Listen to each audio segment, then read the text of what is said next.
আজ স্বামী বিবেকানন্দর জন্মদিন। সেই স্বামী বিবেকানন্দর জন্মদিনে স্বামী বিবেকানন্দর মূর্তিতে মাল্যদান করলেন রাজ্যের মানে মার্জনা করবেন আগরতলার মেয়র দীপক মজুমদার।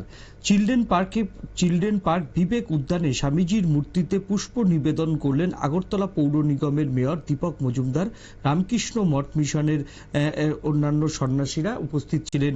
রামকৃষ্ণ মঠ মিশনের অধ্যক্ষ সেখানে স্বামী বিবেকানন্দের যে ভাবধারা, সেই ভাবধারা নিয়ে আলোচনা হয় এবং সেই সঙ্গে স্বামীজির যে জীবন দর্শন বা স্বামীজির যে আধ্যাত্মবাদ, সেটা যাতে আগামী দিনে যুব সমাজের মধ্যে ছড়িয়ে দেওয়া যায়, তার জন্যও কিন্তু রামকৃষ্ণ মিশনের ছাত্রছাত্রীদের কাছে বার্তা দিলেন রামকৃষ্ণ মঠ মিশনের সন্ন্যাসীরা।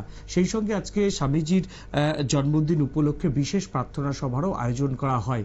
আপনারা দেখতে পাচ্ছেন সেখানে রামকৃষ্ণ মিশনের আজকে যে অনুষ্ঠান, সেই অনুষ্ঠানে বিভিন্ন যে মঠ মন্দিরের যারা সন্ন্যাসীরা রয়েছেন তারা উপস্থিত রয়েছেন এবং স্কুল কলেজের ছাত্রছাত্রীরাও সেই অনুষ্ঠানে কিন্তু উপস্থিত হয়েছেন। আমরা দেখে নেব এবার সংশ্লিষ্টরা কি বলছে, আসুন দেখে নিই। ভারতবর্ষে আমাদের রাজ্যেও, এই শহরেও, এই জায়গায়ও যথেষ্ট উৎসাহ, সম্মান, শ্রদ্ধার সহিত আমাদের দেশমাতৃকার গৌরব, আমাদের বাঙালি বিশেষ করে গর্ব বীর সন্ন্যাসী স্বামী বিবেকানন্দের শুভ জন্মদিনকে সামনে রেখে বিভিন্ন কর্মসূচির মাধ্যমে যা উদযাপন করা শুরু হয়েছে। আজকের এই সুন্দর মহতী অনুষ্ঠানে আমাদের মধ্যে উপস্থিত আছেন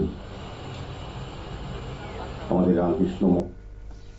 আপনারা শুনলেন যে রাজ্যের মেয়র তিনি কি বলছিলেন এবং সেই সঙ্গে স্বামীজির যে জীবন দর্শন বা স্বামীজির যে চিন্তাধারা, সেটা যুব সমাজের মধ্যে আগামী দিনে ছড়িয়ে দিতে হবে, তাহলেই সমাজ আরো বেশি করে সুস্থ থাকবে বলে মনে করছেন সেখানে সন্ন্যাসীরা। এবার নিয়ে নেব ছোট্ট একটা বিজ্ঞাপনের বিরতির পর ফিরে আসছি আমরা অন্য কোনো খবরের সঙ্গে। থাকুন নিউজ ভ্যানগার্ডের পর্দায়।